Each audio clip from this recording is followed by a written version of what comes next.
All right, folks, good evening to you. It's December the 14th, so it leaves us with a mere 11 days to go to Christmas. I hope you're ready. Welcome. Now, this evening on the program, we'll share a number of things with you. We start like this. I am Citizen Jones Hussein, and today on the program, Power Minister Fashola tells Nigerians to blame businessmen, not federal government, for lack of electricity. 71 lawmakers sponsor bill to change Nigeria's government from presidential to parliamentary system. And later on, Secretary to the federal government says federal government working on early implementation of a new minimum wage, just as governors again reportedly failed to reach an agreement.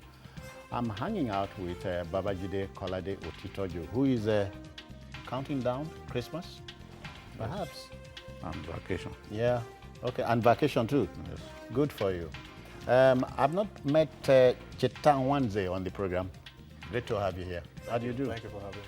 Yeah, it tells me you are reaching out to your home folks. Well, I mean, you have to identify. Why not? Why not? But this is the odd man out. Can you really place him? He is Mobolade Omonijo. Pleasure to be here. Good. So the team is ready. I hope you are.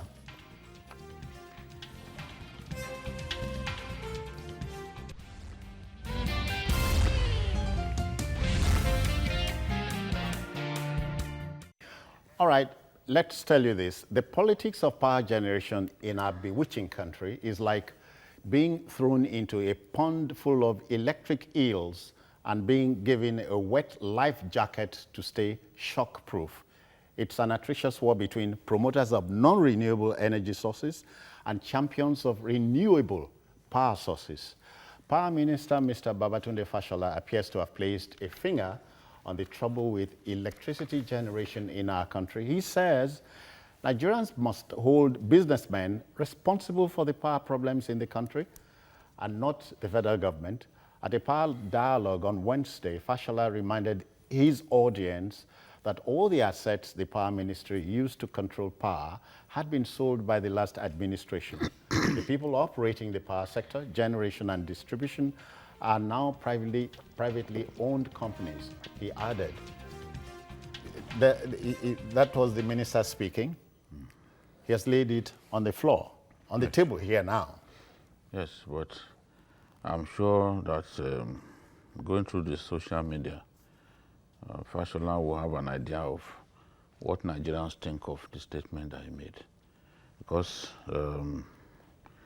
that statement, in my view, is reckless. You do not control 40% of distribution, control 40% of generation, and control 100% of transmission, and then say it's the other people that are in control. All the agencies, all the discos and the generating firms have directors appointed by the federal government. All the agencies that drive the power sector are controlled, the board members are appointed by the federal government. So what are we talking about? You fix the price, because the regulatory agencies actually fix the price.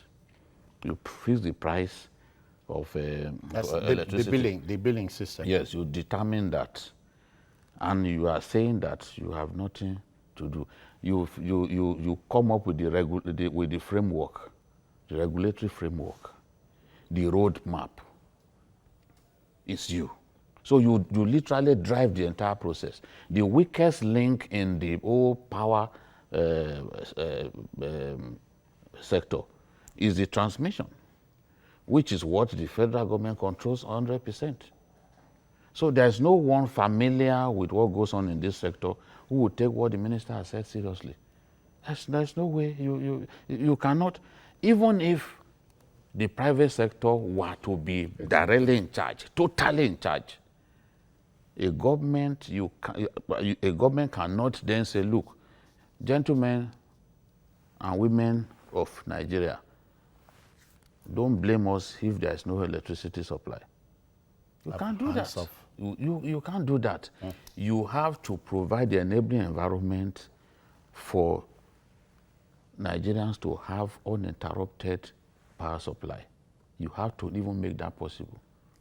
So, and that is if they even have as much control that he wants us to believe. Well, you don't control 40% of Disco, control 40% of Gencos, and then control 100% of the most important aspect of this whole thing, and then say you are not in charge. Transmission. You see, and he was saying that, oh, he knows that people will want to weaponize inadequate supply of electricity. Because power supply has dropped. It has dropped. I will weaponize it because in my house I suffer a lot. I suffer a lot. I live in Akute. There is no one who lives in Akute who will say that he enjoys electricity supply. For 3 days now, I've not had light. Every day I must buy petrol on my way home. I buy 3,000 naira worth of petrol on my way home. And there are many people like that. We've caused stories to be written about communities in Nigeria. Some of them have not had light for even a whole year. Some for 2 months, 3 months, especially in Ekiti State. So if people are complaining that we are not where we should be, in an election year, a minister must be careful of what he says. Because before you know it, they will say, oh, this is the feeling of this government. This government doesn't want to take responsibility. They would rather blame other people. And I don't think that is how they think. Because the investment that the government has made to try and make the national grid better shows that at least there's commitment. They want to do things better. So it's better people just disregard what Fashola has said and not begin to see it as the view of the government. Cheta, I've lived almost all my entire 60 years plus in this country. I don't know what happens in Ghana regarding power generation and so on.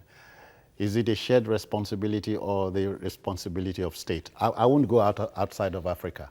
Well, in Ghana, it's largely responsibility of states, but we have to realize that the pressures that we have here are quite different from what they have in Ghana. So, for example, where the Upper Volta Dam, which is actually bigger than Kenji, can supply more, can provide more power for fewer people. Here, we have different sources, and then we have this very centralized system, which, so we cannot separate the problems of the power sector in Nigeria from politics. So as an example, the multi-year tariff order, the MITO, which the Gencos and the Discos have been pushing for, it should be a way of actually letting the markets decide the prices of which people will pay. So in the manner of the telephone we use, the tariffs and so on. Yeah. So Mr. Babajide has said, he said something very, very important. He said he spends 3,000 naira a day on petrol for his generator. But I can guarantee that that 3,000 naira a day doesn't give him 24 hours of power. Oh, no, you couldn't. There's a study that shows that on average, you would actually, if the discos are allowed to fix the prices, the markets are allowed to determine the prices, you will actually be spending somewhere between 60 and 70,000 naira a month on power.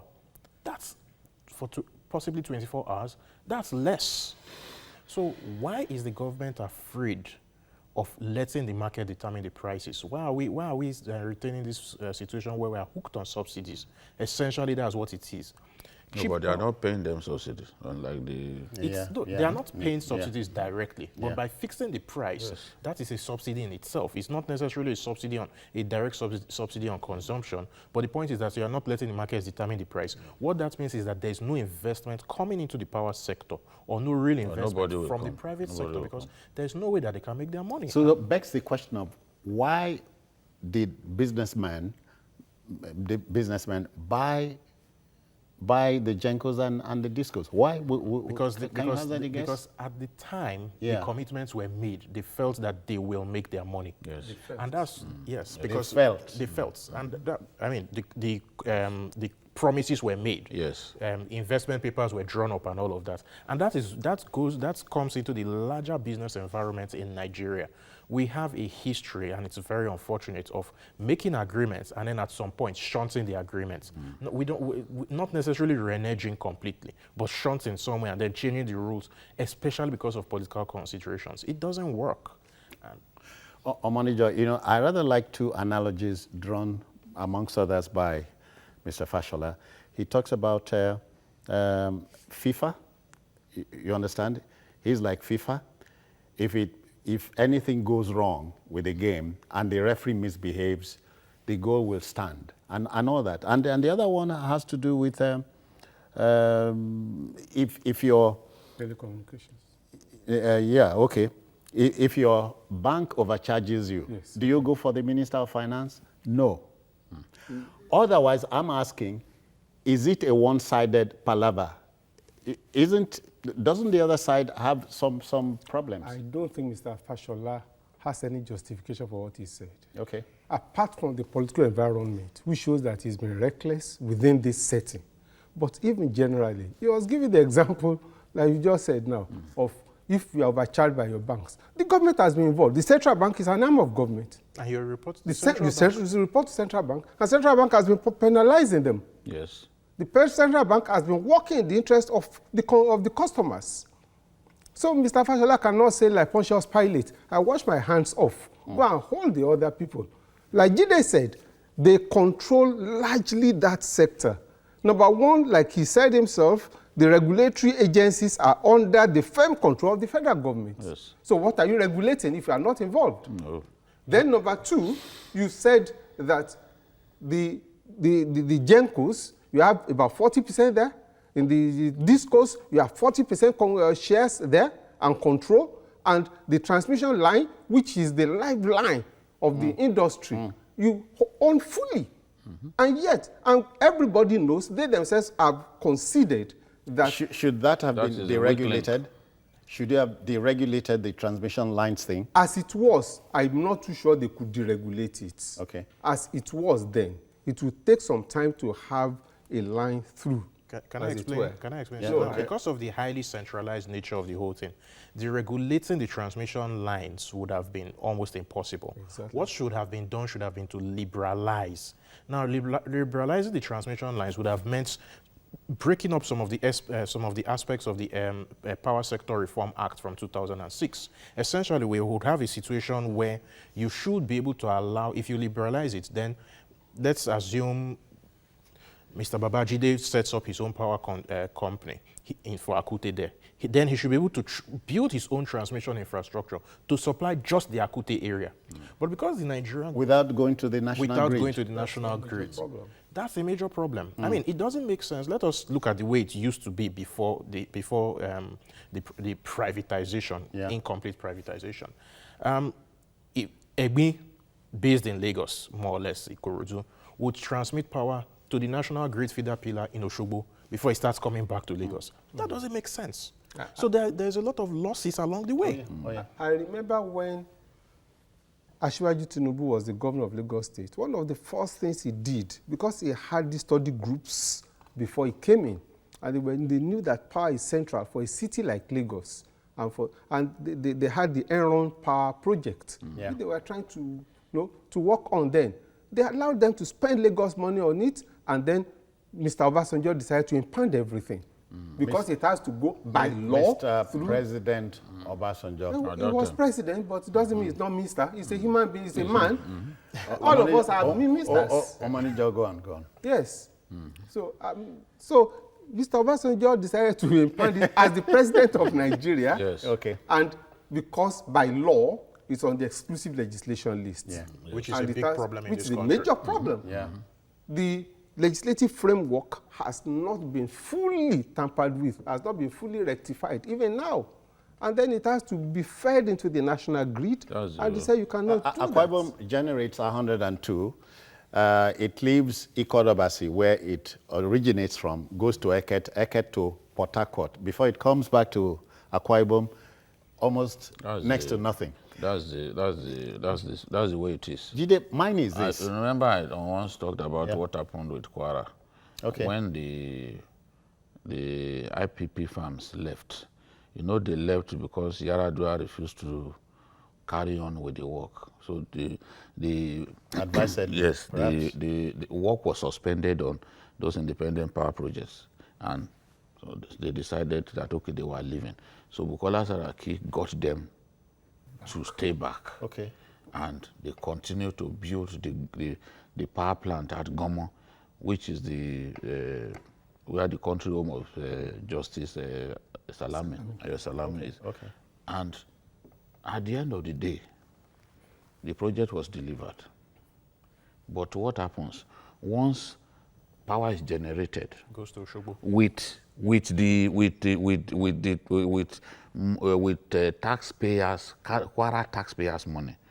Once power gets generated, it's fed to the national grid, and then Kwara is then compelled to provide electricity to communities in Oyo North, places like Kishi and the rest of them that are not far from Kwara. Okay. So it's not as if because you generate, once it's fed to the national grid, everything comes back to you. No. Yeah.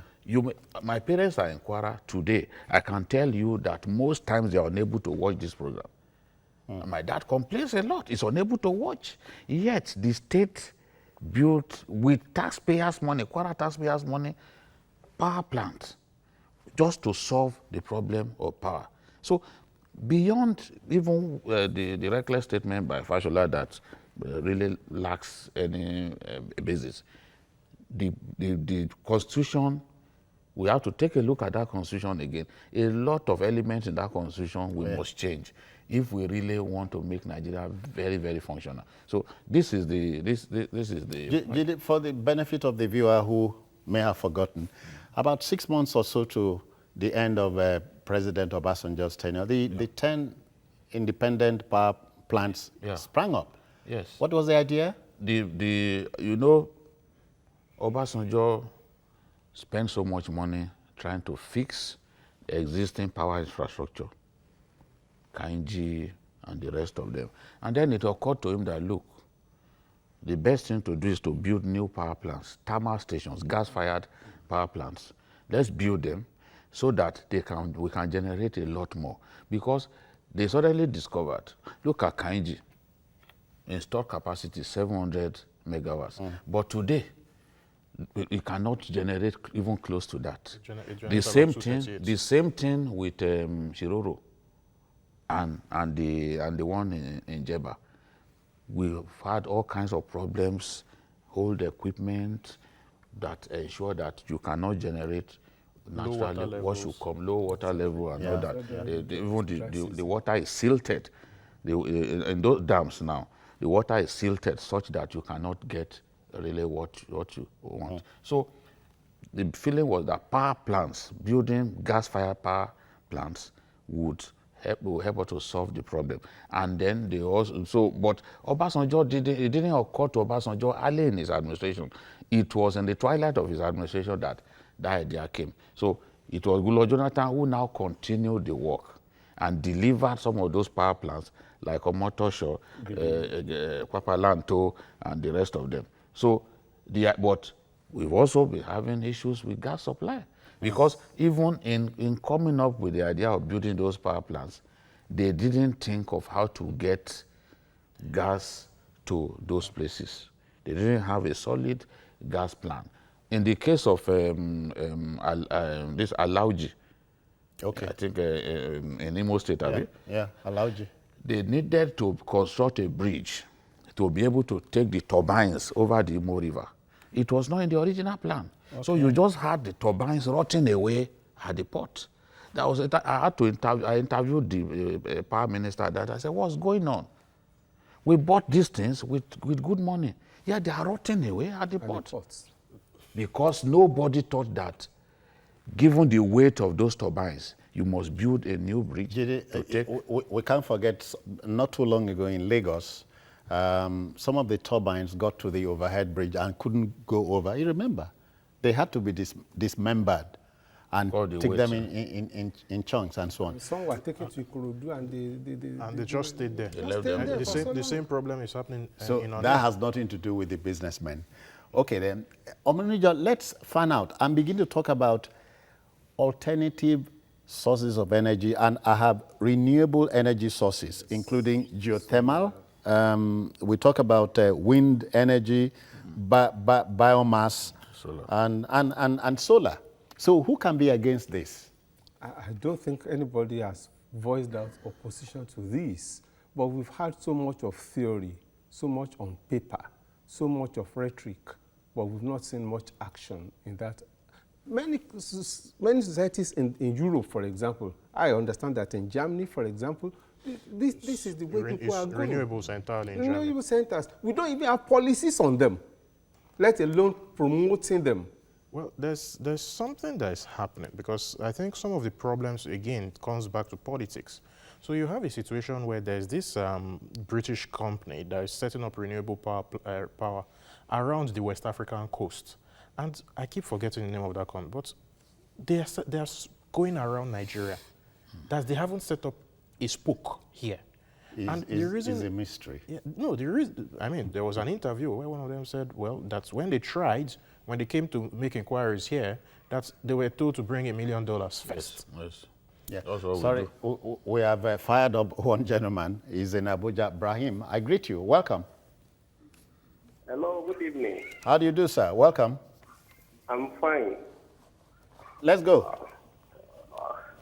Please, I really appreciate the program, and I think what usually happen in Nigeria is this politics that make this our life is not working.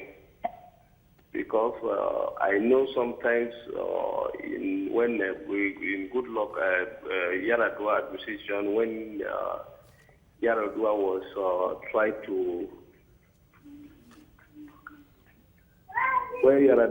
trying to make the power to work, and they bring some experts from UK, Germany, and others, because I was working in the company that bring all those. Okay. Those people from those companies. So, and at the end of the day, when Yaradua died and good luck was coming to power and the contract was cancelled.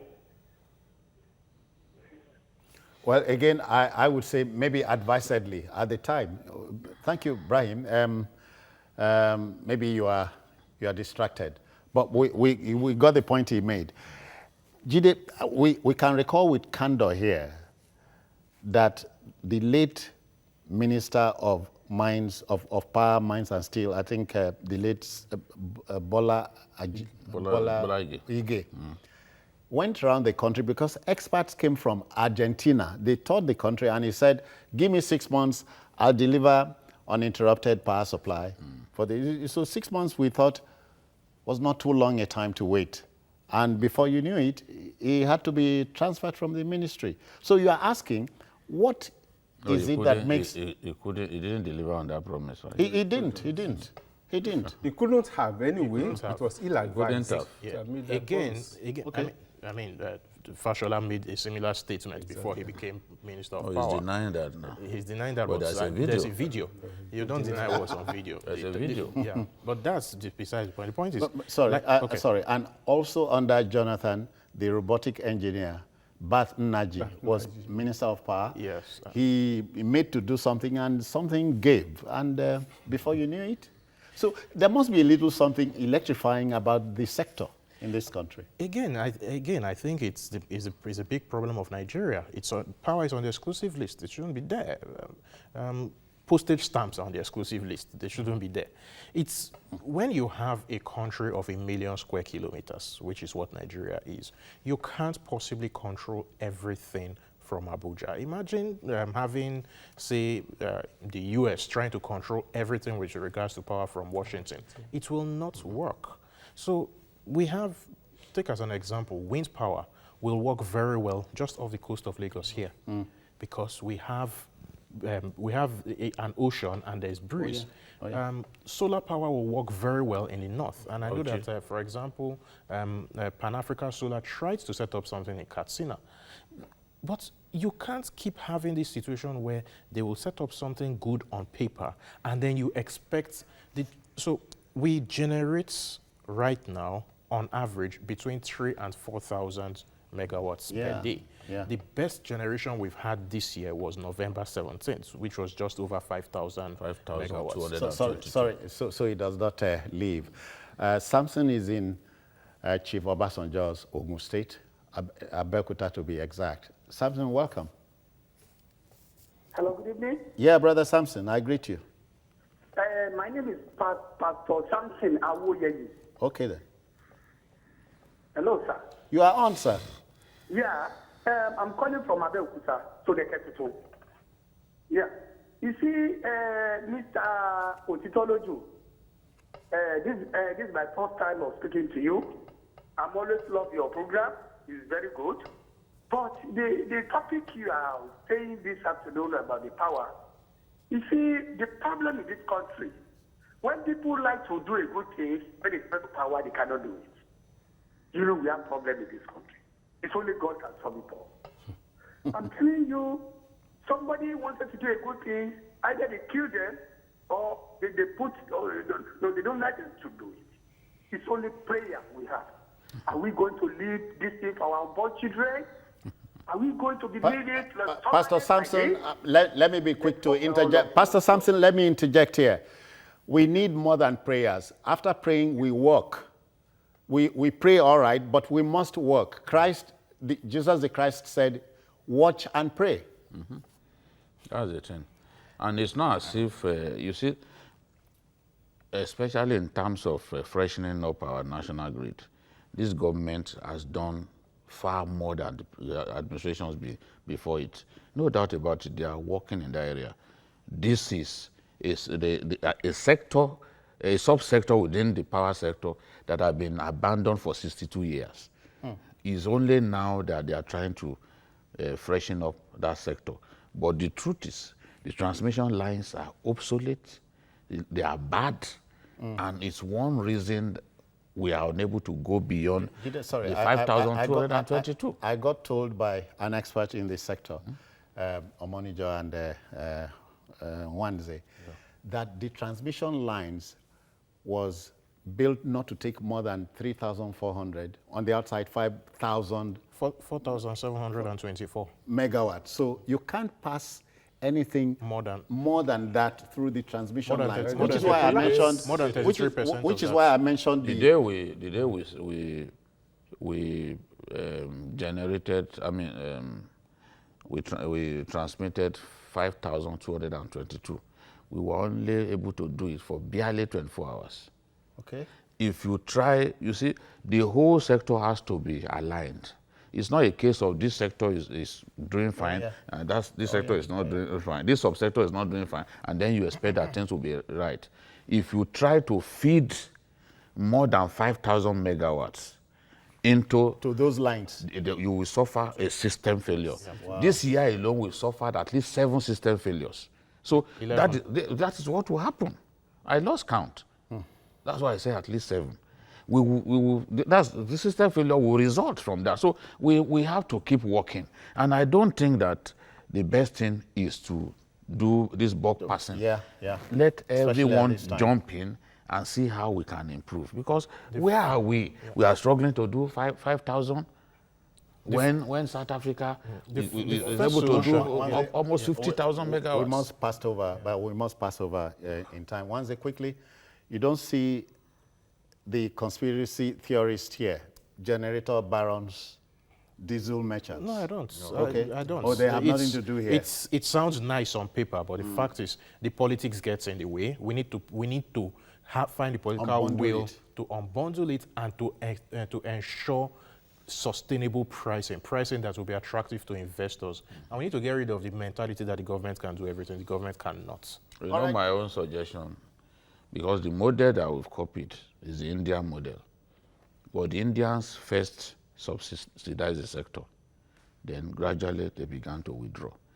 If the production price is 88 naira, you don't expect people to continue to sell at 38.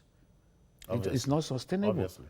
This whole thing will collapse. I mean, with time, it will collapse. So I support the suggestion by him that, look, government should allow market forces to determine the true pricing of, for electricity. Even when we know, Omonijo, that those forces sometimes turn out to be evil forces. Absolutely. But let the debate continue. But we know that in a 21st century Nigeria, we can do more than we're doing. You know, still to come, 71 lawmakers sponsor bill to change Nigeria's government from the presidential to the parliamentary type. You want to stay.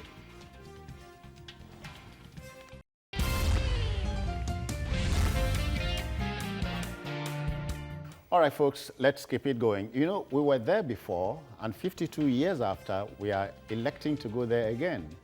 71 members of the Green Chamber of the National Assembly, otherwise the House of Representatives, have introduced a bill to amend the 1999 Constitution aimed at reintroducing a parliamentary system of government in our country.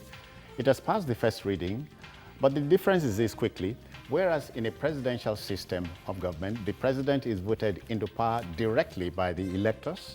In a parliamentary democracy type, the legislature, that's the parliament, is supreme and therefore elects the prime minister from amongst themselves as head of government. You know, the frightful development provokes the question of why now, when the game is more than 3/4 old. Permit me to borrow a little from Shakespeare's The Comedy of Errors. If you are familiar with Shakespeare, a drop of water in an ocean looking for another drop within the ocean. You always look for distance. Honestly, it's difficult to find a really perceptive Nigerian and a patriotic Nigerian who is not disenchanted with the present system. The present system is too expensive for us to run, too unwieldy, and good things don't happen in a twinkle of an eye under the present arrangement. So I'm sure even the president, if he could do something that will enable him run a nimbler administration, he will be happy. We simply do not have the resources to continue along this path. Yes, those who felt that what was it called, the presidential system of government was the best for us, must have thought that it would enable us to appease all the nationalities in our country and all that, so that we, at least there will be national cohesion. But we are not achieving that. So we need to ask ourselves, how much longer can we go with this, with the presidential system? You saw what the Senegalese president did. Oh, yeah. He felt, look, we do not need a bicameral legislature. And he had to shut down the Senate. But he didn't do it with fiat. He He threw it back at the House, Yes. and they agreed. And they agreed. But he had to bring forward the idea. Yeah. It's just like Uhuru Kenyatta coming into office and saying, look, gentlemen, we must take a pay cut. And he's leading from the front. And they agreed to take a pay cut. So someone has to bail the cat. Someone has to say, look, should we continue? Well, we know that we can't continue like this. The cat is there. Are you seeing the cat? There are so we look there are for so who many bails ways, it. There are so many ways to not just bail the cat, but to skin it. Okay. You know? There are so many ways to not just bail the cat, but to skin it. So we are saying that, look, we need to take a second look. Let's do proper introspection about our country.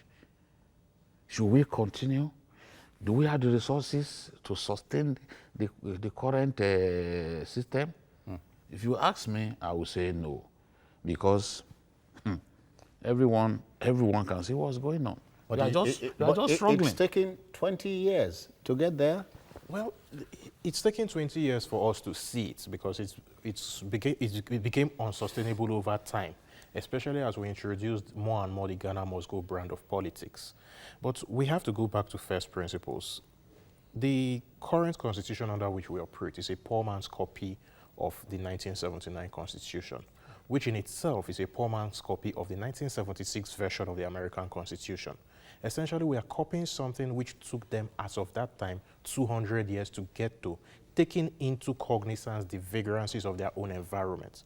We just took the parts that we thought suited us without, there was a consultative assembly that was set up in 1975, but we didn't do the real work in getting it, 1977, thank you, sir. We didn't do the real work in getting it right. So basically, we've copied the American system, warts and all, and we've ended up with the really poor parts. Because at the end of the day, we want to quote an American philosopher, I keep forgetting his name, democracy is essentially a race to the bottom, especially the American-style democracy. It's too expensive. You have to. So one of the things that the system we currently run does is it removes the ability of other people, other alternatives, to become a part of the conversation. So right now we have what they like to call the third force. We have the YPP, ACPC, SDP, all of them. But if we go back to 2015, you will find that these guys will not make a dent. And the American style of democracy is essentially winner takes all. So if we compare with the UK, for example, the most important party, in my view, in the UK Parliament right now is actually the DUP. Because without the DUP... What's DUP? Democratic Unionist Party. Okay. Without the DUP has just 10 seats in Parliament, all from Northern Ireland. But without them, the Conservatives do not have a parliamentary majority. So as a result, the Conservatives have to pander to the DUP in order to push their policies through. So there's a balance. So there's a balance. Now, right now, in our National Assembly, in the Senate, we have a situation where the APC has 53 seats, the PDP has 50, and then there are, 4 seats that are spread among other parties and 2 vacant seats at this point. Let us assume that one of the alternative parties get those 2 vacant seats. We will now have a situation where if we were running a parliamentary system or a pseudo-parliamentary system, because I don't believe we should import what we did in the 60s was we imported the UK parliamentary system en masse. No, we need to accept our own proclivities. Modify it. With slight modifications. Yeah. But yes, the parliamentary system will be better for us. If we, going back to the Senate example I was giving, if we have that situation and then we have the APC needing to push some policies through, because right now they are the majority, but they don't, you need to have 55 seats to be in control of parliament. They would have to make a deal with one of the smaller parties in order to get through. And then we'll begin to have serious conversations. One of the smaller parties could be from his place, and it could be that the only thing that they want is for that power to be sorted. So we don't want our power plants to transmit power outside of our own region. If the APC now approaches them and say, please come and join us so that we'll have a parliamentary majority, they will say, oh, this is our condition. The APC will say yes. And suddenly, one of the first bills that will be put on the ground will be, let us stop that. Yeah. And that's where the smaller parties begin to have a voice. And this tyranny of the majority, which we practice, will come to an end.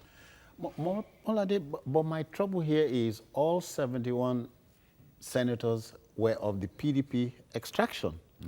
No. But that's what the report says. No, that's not. Okay, but more. That's not true. Okay. That's not true. Okay. They cut across Okay, all of them. But we're also told that the Afenifere and the Ohanese have said, kudos, thumbs up. They have always said they want the parliamentary system of government. On paper, again, I agree that the parliamentary system of government, given its features, will be far better. It builds consensus. But sorry, let me conclude to help you some more. But it has passed first reading, all right. But why now? Is it proper now? That's another point. That's a point. The timing might be wrong. But let's even look at the theory and the idea first. Okay. Because practically there's nothing you can do between now and the end of this tenure. Practically. And May. Because it is a wholesale... You need 2/3 of 36? It's not only 2/3 of 36, 2/3 of anything. It's that you have to jettison this constitution as it is. And start from scratch. That's what it means. You need a constitutional conference. Because, yes. Constitutional conference. Oh, yes, that's what it means. That Because would you have to just draft a new jettison constitution. the framework of this constitution, the base on which it is the presidential system. Everything from section 1 to the last is influenced, is dictated by the presidential system. So you have to actually do a disaggregation of everything, and you can't do that now. It's not possible. No, not practical. But nonetheless, I commend them for at least thinking about it and provoking the debate. Yeah. That's the best they can do for now. And I also think and I seriously need to make this, that much as good as it may be, as I also think there's something fundamentally wrong with our society the way it is today. Let me pause you. Alaba is in faraway Canada. I greet you. Alaba, welcome. Hello, Alaba, are you there? Okay, yes, I'm here. Yeah. Good evening, Jonathan and Govt. I greet you, yeah. To the issue being discussed. I'm not so much familiar with parliamentary system anymore, but you are in Canada. Alaba, you are in Canada that practices it? Promote more control of resources, more ethnic groups to be heard. I believe it should be supported. So that is just my contribution. Okay. Very, very, very. So very I was trite, saying that because he made very, very good submission on this, the way it works, and the importance and relevance of smaller parties, for example. And it helps to build consensus. It helps to make other people. But in Nigeria, the level of corruption, thinking about the presidential system is very expensive, but it's not even as expensive. It shouldn't be as expensive as it is. Yes. If we do not have too many leakage points. Yeah. But then I would argue that's the whole corruption and that level is actually engendered by the current constitution that we have. To some we extent, have a constitution even the First Republic, you had a very, only the man of the people by Chinua Achebe. Corruption is not a product of the of just the system. It's the way we are. It's just the way we are. Once I was going to say, yes, the current constitution might have problems here and there. If we followed the things, the spirit and the letter to say 60, 70, 80%, we won't have too many strictures. If you ask me, it says, for instance, there shall be no state religion. But you know, across the country, that has been impugned. Yeah, but that's us not taking into, how did America get to, again, that's making my point of copying the Americans without thinking it through. How did the Americans get to that secularity, as it were, enshrined in their constitution? It took Thomas Jefferson pushing that very violently, almost, before they got there. In our own case, we haven't reached the point where Nigeria is a very difficult place to be an atheist, for example. You have to either, even a traditional worshipper, it's almost either a Christian or a Muslim in this country. However, why I say that the constitution is a problem is we have this constitution as it is that mentions sharing 26 times. It does not mention productivity once. That's a problem because it's already inbuilt in the DNA to share. Okay. One day we must pass over. But then let the debate continue. And I dare say the American Constitution is a pamphlet. Oh, yes. I've said not a book like yours. There are many countries of the world that are practicing the presidential system and are succeeding with it. Yeah, yeah. Even the promoters of this new thinking cited 169 countries. So the problem is really with us. Practically and basically. There are other problems with the system, no doubt. Nobody is disputing that. But we must cure the country of some of these ills first. Otherwise, any form of government that we choose to go for will fall into back in the same problem. All right then. Okay. The debate must continue. Okay then, the earlier the minimum wage rigmarole was laid to eternal rest, the better for all parties concerned. The Secretary to the Government of the Federation, SGF, Boss Mustafa, has hinted that government was working towards an early implementation of the exercise. The top civil servant made this known on Thursday in the course of a one-day symposium on the 25th anniversary of the National Salaries, Incomes and Wages Commission in the nation's capital, Abuja. But the downside of the development is the reported failure of governors to be on the same page with the federal authorities on the question of a 30,000 minimum wage for workers. Where does this leave us, Jide?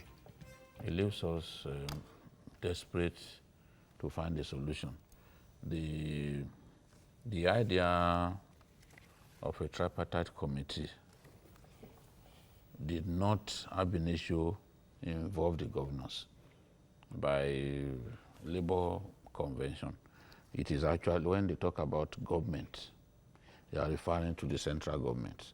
But President Buhari, in his magnanimity, invited six governors representing each of the geopolitical zones. And then he said, go and meet with these people and hammer out a deal. But we have a situation in which the governors are saying they can only pay 24,500. And Labour is saying no. So since that report was presented to the president, there has not been any real progress, which is disturbing, because naturally, this whole thing should have been laid to rest 5 years ago. Remember that Goodluck Jonathan, the minimum wage that we are talking about now, Goodluck Jonathan, 18. yes, Goodluck Jonathan resolved it before the election. He resolved it before election. I hear it was a miserable 7,500 or so. It used to be 7,500. And then Yaradua came and began to work on it.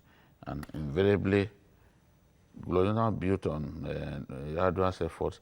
And then we had this resolved before the election. Today, we continue, we continue to delay and delay and delay. We continue to push the can down the road until now we are stuck.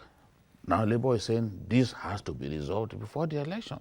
Otherwise, it becomes a monstrous campaign issue.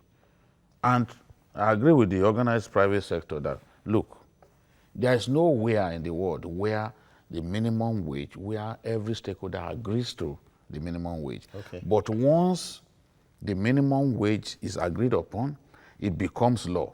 And once it becomes law, all stakeholders know that they have to come together, do financial re-engineering such that they will be able to pay the minimum wage. You understand? So that is what we should be thinking. What are these governors going to do? You can't keep saying, no, that you are not going to agree. Other stakeholders have agreed to 30,000 naira.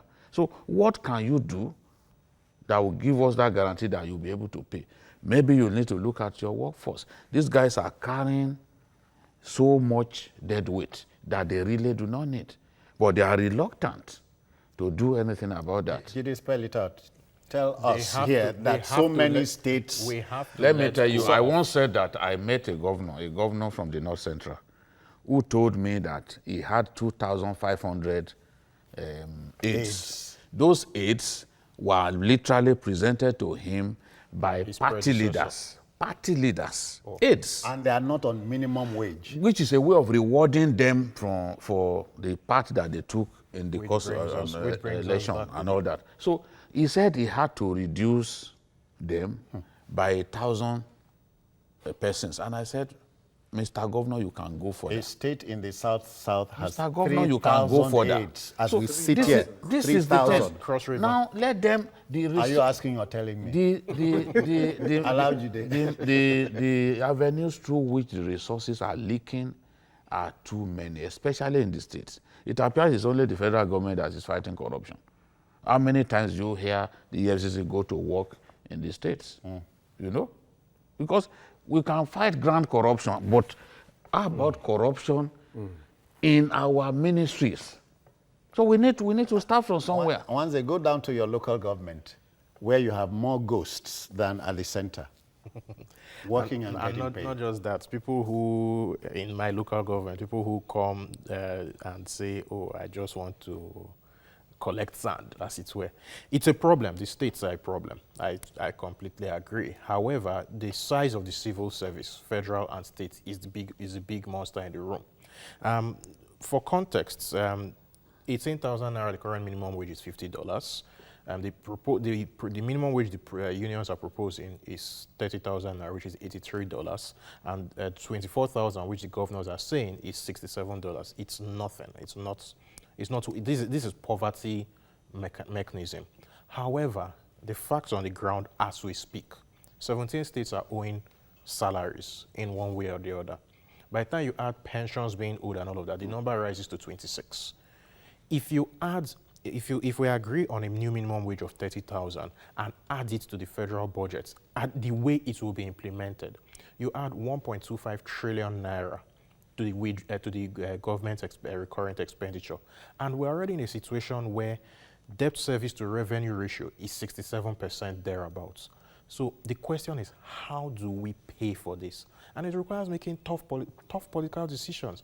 Decisions which are unpopular in an election year. Exactly. You will have to let some civil servants go. We cannot run from that.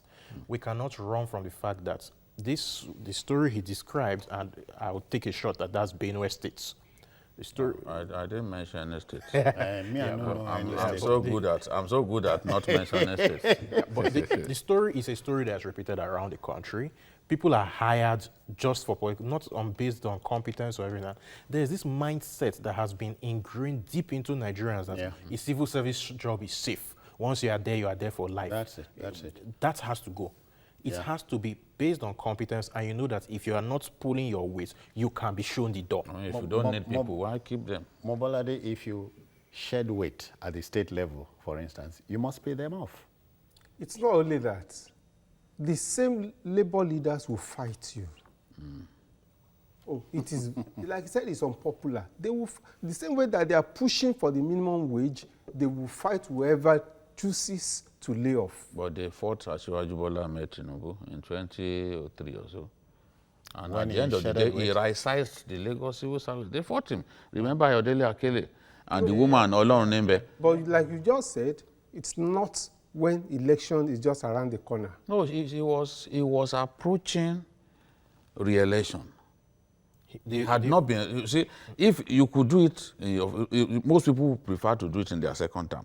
Asiwaju did it in his first term. He did it in his first term, which was a very dangerous time to do something like that. The ideal thing is, like all these things, the Electoral Act amendments and all that are coming just when the election is around the corner, it's very poor timing. This whole thing, if we had resolved this matter before now, 2 years ago, we wouldn't need to do this. When the president inaugurated the tripartite committee, we waited 3 months, we didn't do anything. Exactly. For instance, the National Salaries, Incomes and Wages Commission, I never knew was there. Today is a quarter of a century old. So what is its job? It adds to the recurrent expenditure. Oh, really? Again, it's part of the president? Did you hear that? Do you see the president doing anything about this minimum wage or after the election? I don't see that happening. It's I don't see that impossible. happening. But the NLC is insisting now that this has to be resolved before the election, because they know that once it's not resolved, before the election, then I think he will do it. People may have to go. It's going to be difficult. All right, folks, we must leave. We must leave. Because he can't do it alone. We must leave. What's today? Today is 14th. 14th. Payday is still a long way off. So you're already thinking of payday. You have the best presidential debate today. Come on, let's thank you very kindly, Mobolade Omonija, for coming. It's my pleasure to be here. Cheta Wanze, I hope to see you very soon again. Keep fit. Thank you very kindly. And Babajide Kolade Otitojo, I hope your dad saw this one, you know, this particular program. I will ask him after the program, but I pity the old man. Most times he's unable to watch. Power problems must be resolved once and for all. Fixed power, you have fixed the country. Yes. Okay, the Backroom Boys say we must leave the stage. We want to thank you very much for being a part of it. This is it for the week. We'll be back on Monday. And also watch Journalists Hangout on other platforms displayed on the screen for you, and on YouTube at youtube.com/TVC News Nigeria. The feedback channel is the same. Meantime, I am Citizen Jones Hussein. Bye-bye now. Take care.